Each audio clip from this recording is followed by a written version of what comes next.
حضرت عبداللہ ابن عمر رضی اللہ تعالیٰ عنہ سیدنا فاروق اعظم رضی اللہ تعالیٰ عنہ کے صاحبزادے ہیں اور ان کی ہمشیرہ سیدہ حفصہ رضی اللہ تعالیٰ عنہ حضور کی زوجہ محترمہ ہیں۔ ایک دن اپنی ہمشیرہ سے کہنے لگے کہ نبی کریم صلی اللہ تعالیٰ علیہ وسلم گھر میں آئے نا، اور اگر حضور غم امت میں پریشان نہ ہوں، طبیعت کو حشاش بشاش دیکھو تو ذرا پوچھنا تو صحیح حضور کا میرے بارے میں کیا خیال ہے، پوچھنا تو صحیح کہ کریم کی بارگاہ میں میرا کیا مقام ہے، میرے بارے میں حضور کیا فرماتے ہیں۔ اب بہن کو کام بتائے اور بتائے بھی بھائی، اور پھر بہن وہ کام نہ کرے، یہ تاریخ میں ہوتا نہیں۔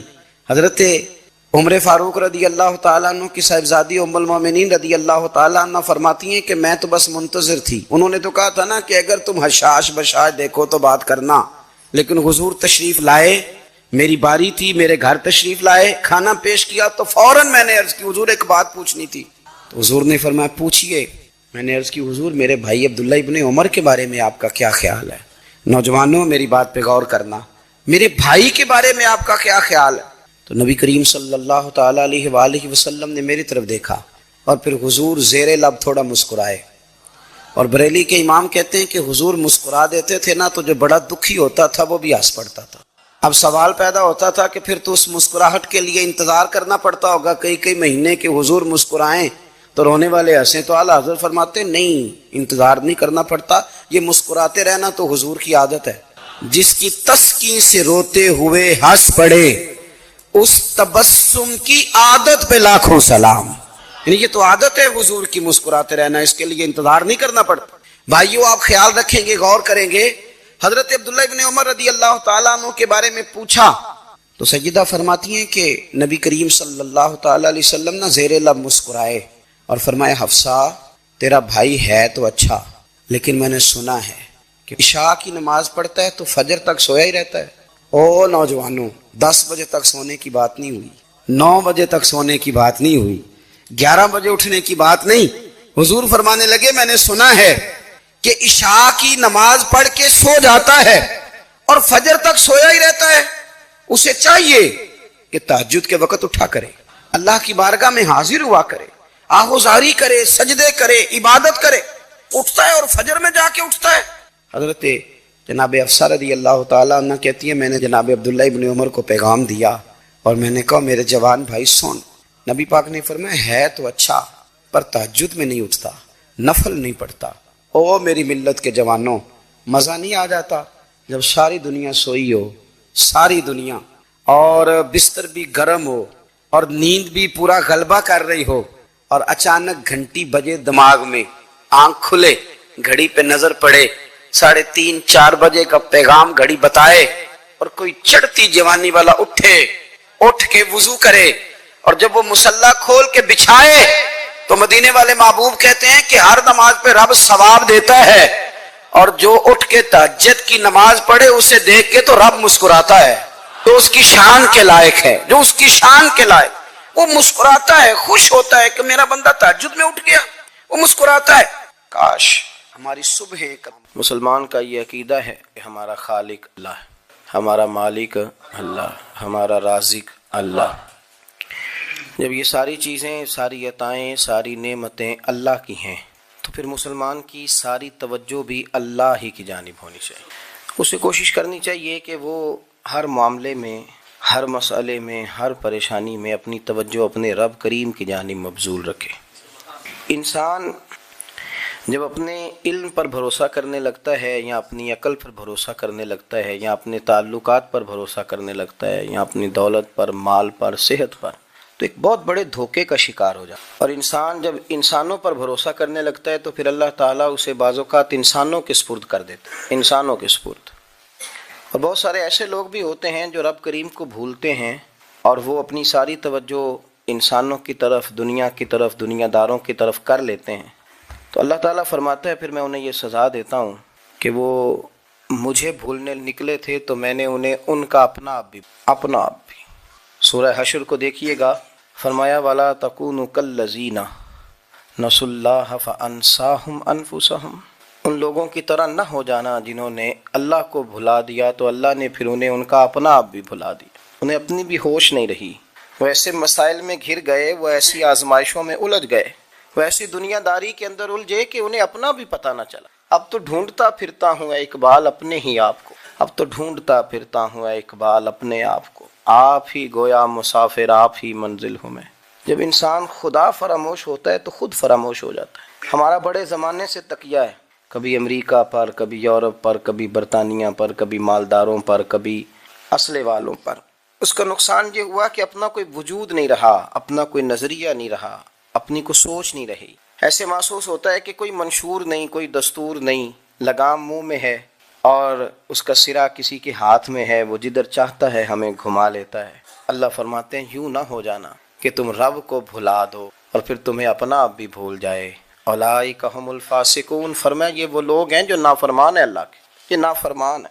جب یہ نظریہ بن گیا، جب یہ ذہن بن گیا کہ پیدا اللہ نے کیا ہے، دینا اللہ نے ہے، عطا کرنے والا اللہ ہے، نوازنے والا اللہ ہے، تو پھر ساری توجہ دنیا داروں کی طرف رکھنا، میں اللہ والوں کی طرف توجہ رکھنے کا قائل ہوں، میں وہ سمجھتا ہوں، ہم اس چیز کے قائل ہیں، لیکن وہ بھی کوئی آستانہ ہے کہ جہاں حق مرشد کا نعرہ تو بڑا لگے پر رب کا نام ہی نہ سننے کو ملے۔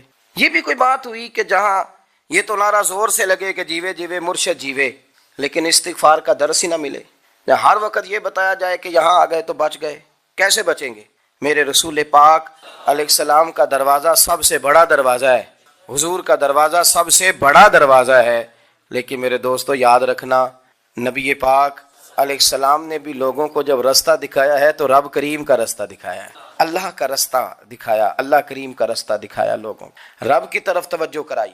میرے رسول کریم سید عالم صلی اللہ تعالی علیہ وسلم نے لوگوں کی اللہ کی جانب توجہ کی اور لوگوں سے یہ کہا کہ وہ اپنے رب کریم کی جانب اپنا ذہن رکھیں، اپنی توجہ اپنے اللہ کی جانب مبذول کریں۔ میری بات کو اچھے طریقے سے سمجھیے گا، علم اللہ تبارک و تعالی عطا کرتا ہے تو اسے اللہ کی عطا ہی سمجھنا چاہیے۔ کچھ لوگوں کے پاس علم ہوتا ہے پر علم نافع نہیں ہوتا، وہ ٹامک ٹونجا مارتے رہتے ہیں ساری زندگی۔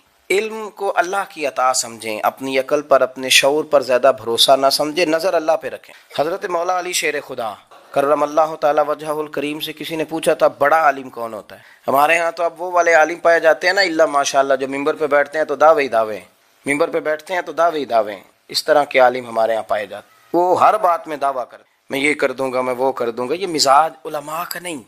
حضرت علی المرتضیٰ سے کسی نے پوچھا بڑا عالم کون ہوتا ہے؟ فرمایا بڑا عالم وہ ہوتا ہے کہ جسے مسئلے کا پتہ نہ ہو تو وہ کہہ دے مجھے نہیں پتہ، میں پتہ کر کے غلط بات بیان نہ کرے۔ امام مالک سے کسی نے کوئی مسئلہ پوچھا تو آپ فرمانے لگے مجھے اس سوال کا جواب نہیں آتا، ہمارے بزرگ سمجھاتے کیا ہے؟ وہ کہنے لگا آپ اتنے بڑے امام ہیں تو اس سوال کا جواب نہیں آتا۔ آپ فرمانے لگے اگر مجھے ہر سوال کا جواب آتا پھر تو میں خدا ہوتا، مجھے ہر سوال کا جواب نہیں آتا، مجھے تو اتنا آتا ہے جتنا میرے رب نے مجھے عطا کر دیا ہے۔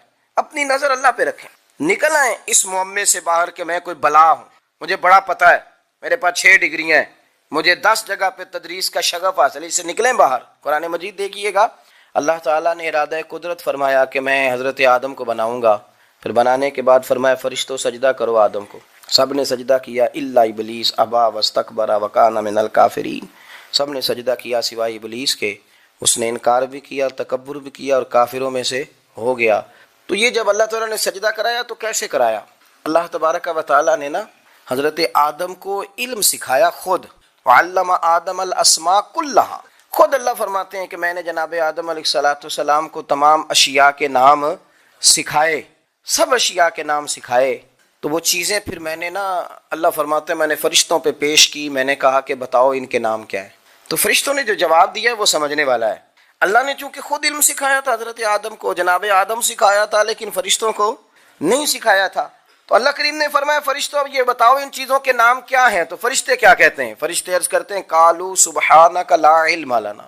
آپ کبھی یقین کریں اس چیز کی لذت لیں تو مزہ آ جائے۔ کہا قالوا سبحانک، کہنے لگے تو پاک ہے، قالوا سبحانک، کہنے لگے تو، بھئی آدم علیہ السلام کو نام سکھا لیے، پھر فرشتوں کے سامنے وہ چیزیں پیش کر کے کہا ان چیزوں کے نام بتاؤ، تو فرشتے کیا کہتے ہیں؟ کہتے ہیں قالوا سبحانک، تو پاک ہے، لا علم لنا، ہمارے پاس کوئی علم نہیں، الا ما علمتنا، ہمیں تو اتنا پتہ ہے جتنا تو نے ہمیں سکھا دیا، ہمیں تو اتنا پتہ ہے جتنا تو نے ہمیں، لا علم لنا، ہمارے پاس کوئی علم نہیں ہے، اتنا ہی پتہ ہے جتنا تو نے ہمیں سکھا دیا ہے، اس سے زیادہ ہمارے پاس علم۔ اور یہ کیوں تو نے ہمیں جتنا سکھایا اتنا پتہ ہے؟ فرشتے یہ نہیں کہتے یا اللہ تو زیادہ سکھا، آدم کو دیا تو ہمیں بھی دے، یہ نہیں فرمایا، فرمایا انکا انت العلیم الحکیم، اے اللہ تو علم والا بھی ہے اور حکمت والا بھی، تجھے پتہ ہے کس کو کتنا دینا، جتنا تو نے مناسب سمجھا جناب آدم کو دیا، اور جتنا تو نے بہتر سمجھا وہ تو نے ہمیں عطا۔ تو اگر آپ کے پاس علم ہے، کہیں نالج ہے، تو اس کو اللہ کی عطا سمجھیں۔ ہمارے ہاں بہت سارے لوگ بن کے بیٹھ جاتے ہیں، میں اکثر کہتا ہوں کہ پھر وہ دعوے کرتے ہیں میرے علاقے والے جاہل ہیں، میرے شہر والے جاہل ہیں، میرے خاندان والے پڑھے نہیں۔ یہ آپ کا دعویٰ ہے، یہ آپ کو خراب کر دے گا۔ ہم نے بہت سارے ایسے لوگ دیکھے جو بہت بڑے عالم تھے، لیکن اللہ جب لینے پہ آیا تو عقل ہی لے گیا، شعور ہی چلا گیا، حافظے ختم ہو گئے۔ آپ دیکھتے ہیں بڑھاپے میں کچھ لوگ ایسے ہوتے ہیں کہ جن کو یہ بھی یاد نہیں رہتا کہ میرا نام کیا ہے، میں کہاں ہوں، مجھے کدھر جانا ہے۔ تو اس وقت سے اللہ کی پناہ مانگیں اور اپنی نظر اپنے رب کریم کی جانب، اللہ کی جانب اپنی نظر کو مبذول۔ دوسری بات، علم کے بعد ایک چیز آتی ہے جس کا نام ہے ہدایت، جس کا نام ہے تقویٰ، جس کا نام ہے پرہیزگاری، جس کا نام ہے عمل، عبادت، ریاضت۔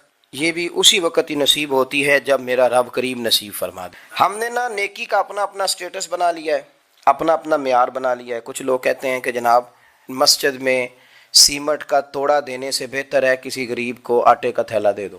اب اس نے اپنا مزاج بنا لیا نا نیکی کا، اس نے اپنا سٹیٹس بنا لیا۔ میرا یہ سوال ہے کہ نبی پاک صلی اللہ تعالیٰ علیہ وسلم جب مدینہ شریف آئے تھے تو حضور نے سب سے پہلے غریبوں میں آٹا تقسیم کیا تھا کہ سب سے پہلے مسجد بنائی تھی؟ کیا عجیب لوگوں کا رنگ ہے، اپنی مرضی کی ہدایت، اپنی مرضی کا تقویٰ، اپنی مرضی کا معیار۔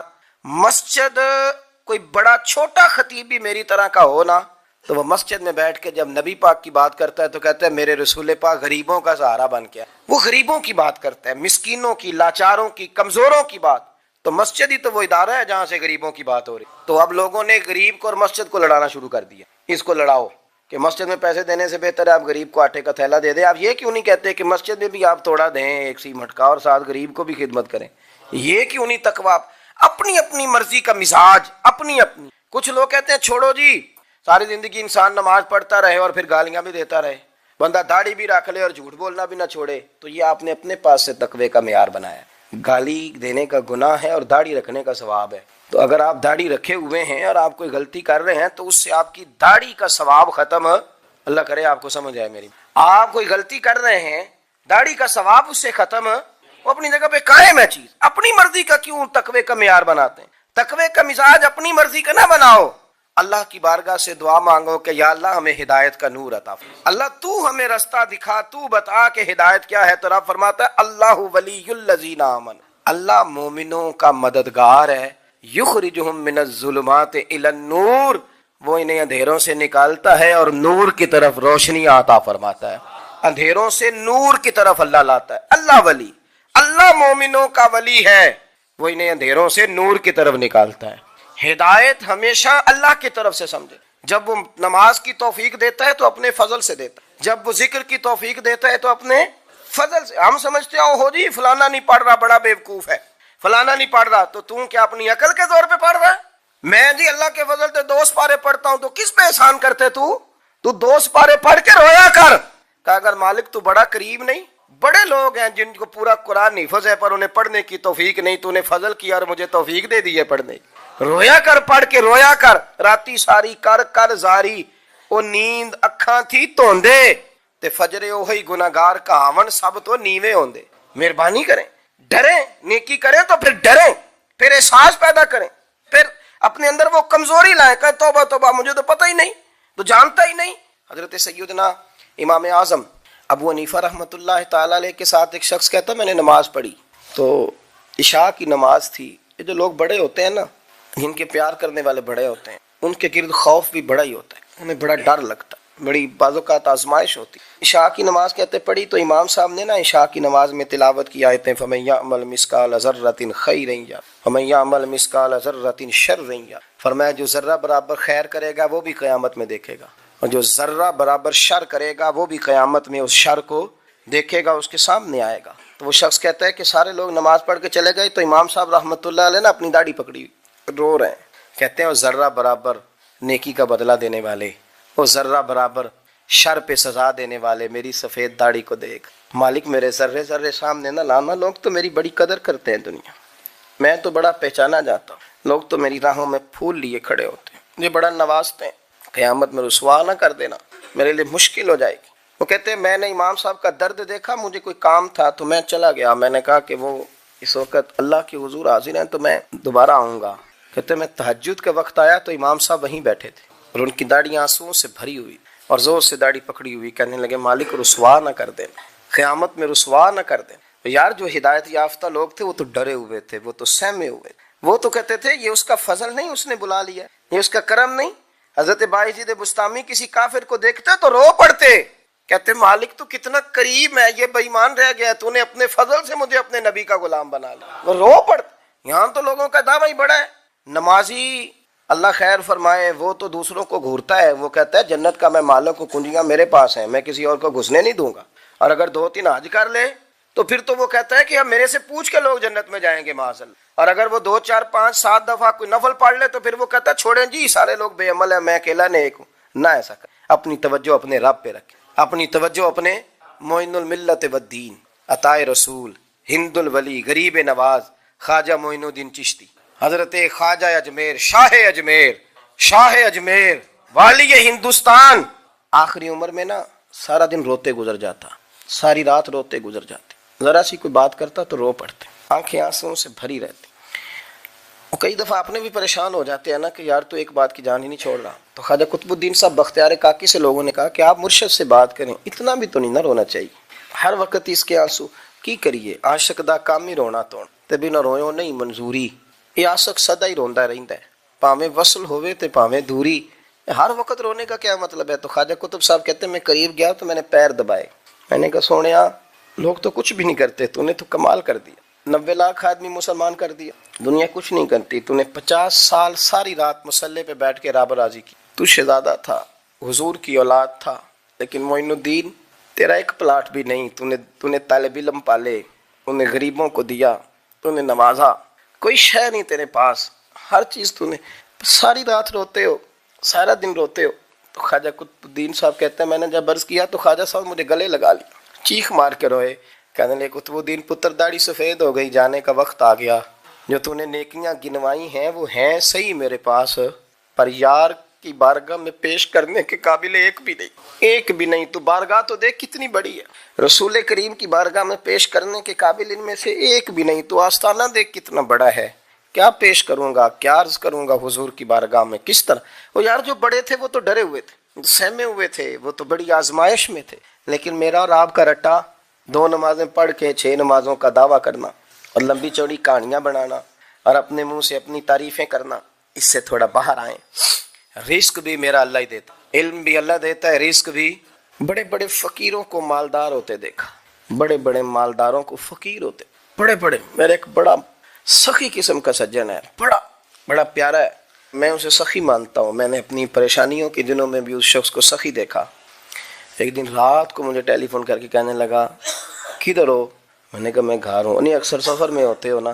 میں نے کہا طبیعت کیسی ہے؟ ٹھیک ہے, بس حال چال پوچھنا تھا. میں نے سمجھائی, میں نے کہا یار یہ کوئی مسئلہ ہے, ورنہ رات کے 2 بجے کوئی حال پوچھنے کو فون تو نہیں نہ کرتا, کوئی مطلب ایسا تو مسئلہ نہیں نا. تو میں نے بیک کال کی, میں نے کہا یار میری بات سن, مسئلہ کیا؟ کہ نہیں کچھ نہیں دل کر رہا تھا. میں نے کہا میری گل سن, رہے ہیں اسی 4-5 سال کٹھے, میں تین جاننا, اصل بات کر. کہنے لگا مکان بھی بڑا ہے, سارا کچھ ٹھیک ہے, پر وہ بڑا ہی بے نیاز ہے. کچھ حالات اس قسم کے آ گئے ہیں کہ لوگوں کو بتاؤں بھی تو لوگ ماننے کو تیار نہیں. زیادہ نہیں, مجھے نا تھوڑے سے پیسوں کی ضرورت ہے, کوئی 15-20 ہزار اگر مل جائیں میری ضرورت. آپ یقین کریں میں روتا رہا ساری رات. میں نے کہا مہربانہ تیرا کس طرح کریں گے, اس سے لے کے زمانہ استعمال کرتا تھا, پر بے پرواہی ویخ نہ سجڑ دی, جتھے کسے دی پیش نہ جاوے انہیں تاجاں والے در در رولے تے منگتے ہیں تخت بٹھاوے. سجنا کسے نو کارا مل دئی, کوئی کعبے خالی آوے. واللہ خیر الرازقین, وقت تو دائیں بائیں نہ جا, رزق تو تجھے میں دوں, میں ہوں بہتر رزق دینے والا. بڑے بڑے بادشاہ, بڑے بڑے شہنشاہ, بڑے بڑے لوگ, ہاتھوں میں کاسے, فقیریاں. ام ربیہ کہا کرتی تھیں, بڑی نیک اور صالح خاتون تھیں. وہ کہتی ہیں کہ میں نا بڑے امیر آدمی کی بیوی تھی, اپنے شوہر کے ساتھ چھت پہ بیٹھی تھی تو نیچے فقیر مانگنے والا آیا. اس نے بڑے درد سے صدا کی تو میں نے اپنے شوہر سے کہا کچھ دے دیں. کہا دفع کر, ان لوگوں نے دھندا بنایا ہوا ہے.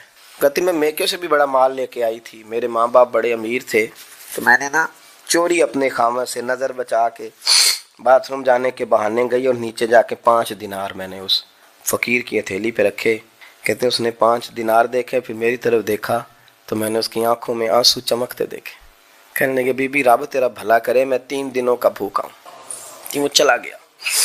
میں گھر آ گئی. جب باہر آئی تو میرا شوہر کہنے لگا تو اتنی اب اتنی تو تیز ہو گئی ہے اور تو اتنی خود مختار ہو گیا، میرے بغیر پوچھے مال خرچ کرے گی، جا تجھے 3 طلاقیں. کہتی میں بالدار اور وزادار باپ کی بیٹی تھی، طلاق لے کے گھر آئی تو میرا باپ ٹوٹ گیا، چارپائی پہ چلا گیا. اوہو یہ کیا بن گیا. کہتی بڑی تکلیف رہی. 1-2 سال کے بعد میرے ابا نے میری شادی کر دی. اب جس شوہر کے پاس گئی وہ بڑا نیک تھا، پرہیزگار تھا، اللہ نے بہترین صلہ دیا. کتنی چھت پہ بیٹھی تھی، دروازے پہ فقیر آیا تو میں نے شوہر سے کہا کچھ دے دوں. کہنے لگا 5 نہ دینا، 15 دینا، 20 دینا، میں فقیر ہوں، میں نے فقر سے دولت دیکھی ہے، اسے خالی نہ لوٹانا. کہتی ہے کہ میں نیچے گئی اور جب میں نے اس کی طرف دینار بڑھائے تو میری چیخ نکلی، پیسے پھینک کے میں بے ہوش ہو کے گری. میرے شوہر نے آ کے اٹھایا، اندر لے گیا، پانی منہ پہ چھڑکا. کہنے لگا تجھے کیا ہوا؟ کہنے لگی یہ جو مانگنے آیا یہ میرا پہلا شوہر تھا، وہی تھا جو کہتا تھا کہ تو 5 دینار دے آئیے، جا تجھے 3 طلاقیں. پڑھو نا حدیث پاک. میرے نبی پاک علیہ السلام نے فرمایا ایک بندہ گنجا تھا. گنجا کوئی ترتیب آگے پیچھے ہو جائے تو مفہوم کے لحاظ سے، لیکن میں مفہوم اس کا واضح کرتا ہوں. ایک گنجا تھا، کوئی شے نہیں تھی، سر پہ بال بھی نہیں تھے، رویا کرتا. اللہ تعالیٰ نے فرشتے کو بھیجا، تجھے کیا چاہیے؟ تو کہنے لگا بال آ جائیں اور تھوڑا مال آ جائے. فرشتے نے ہاتھ پھیرا تو بال بھی آ گئے تو بکریاں بھی آ گئیں، لائنیں لگ گئیں، مال ہی مال ہو گئے. دوسرے کے پاس گیا، وہ کوڑا تھا، اس کو جا کے کہا کیا چاہیے؟ کہنے لگا شفا ہو جائے اور کچھ اللہ تعالیٰ آسانی کر دے. شفا بھی ہو گئی، گائیں بھی دے دی، بھینسیں بھی دے دی، مال ہی مال ہو گئے. پھر ایک کے پاس گیا، وہ اندھا تھا، تجھے کیا چاہیے؟ اس نے کہا آنکھیں مل جائیں اور کچھ ساتھ اللہ مال دے دے. اونٹ ہی اونٹ ہو گئے. جب بڑا نواز دیا تو پھر مالک نے امتحان لینے کا ارادہ کیا. یاری تیری سونا ہے پر آزمائشاں بھی تیریاں اگ، آزمائشاں تیریاں، صحیح کہہ رہا ہوں، آزمائشاں تیریاں، یاری تیری سونا ہے پر آزمائشاں تیریاں. اے سونا پرکھیا جامدائی پہلو نہ لگاں دے لگ. اللہ نے فرمایا آزمائش کرو. سب سے پہلے گنجے کے پاس آئے، اسے کہا اللہ کے رستے میں کچھ دے. کہنے لگا میرے خرچے ہی بڑے، دیکھو تو صحیح کتنی مشکل میں وقت گزارتا ہوں، حال ہی کوئی نہیں. تو اس نے کہا میں نے تو سنا ہے تو گنجا اور بھوکا ننگا تھا. کہنے لگا میں تو جدی پشتی رئیس اعظم ہوں، تو یہ کس پاگل نے کہا ہے؟ بھاگ جا. اس نے کہا اچھا جیسے تو تھا ویسے ہی ہو جائے. کھیت کھلیان اجڑ گئے، پھر سے گنجا ہو گیا. حضور علیہ السلام فرمانے لگے، پھر وہ اس کے پاس گیا جو کوڑا تھا، اسے کہا کچھ دے. کہنے لگا خرچے ہی بڑے. اب پوچھ لیں کسی امیر آدمی سے، کہے گا چکی کے نیچے ہاتھ ہے میرا، میرے سے زیادہ تو اب پریشان بندہ ہی کوئی نہیں. کیا بتاؤں آپ کو، اتنا ٹیکس ہے، اتنا جرمانہ ہے، فلانی شے، بڑا کچھ گنواتے ہیں لوگ. اس نے کہا میں نے تو سنا تو پہلے کوڑا تھا. اس نے کہا جا دوڑ جا، میں تو رئیس اعظم ہوں، دادا بھی پردادا بھی اور ساری نسل ہی. اس نے کہا اچھا جیسے تو تھا ویسے ہی ہو جائے. پھر وہ گیا اندھے کے پاس اور جا کے کہا اللہ کے نام پہ کچھ دے. تو کہنے لگا رب کے نام پہ؟ یہ کھڑے ہیں اونٹ، جتنے تیرے دل کرے لے دا.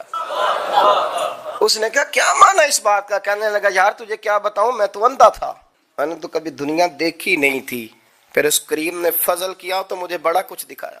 میں کیا بتاؤں، میرا دل کر رہا ہے کہہ دوں کہ پھر اس نے کعبہ دکھایا، پھر اس نے روضہ رسول دکھایا، پھر اس نے ریاض الجنہ کے سجدے دکھائے، پھر اس نے اپنے محبوب کے دروازے کی رونقیں دکھائیں. اس نے بڑا کچھ دیا، اس نے بڑا نوازا. میرے پاس تو شاید میں بدکار پرانا خادم، کسے در ملی نہ ٹوئی، اے واصف یار نے نظر جو کی تھی پھر واصف ہی ہوئی.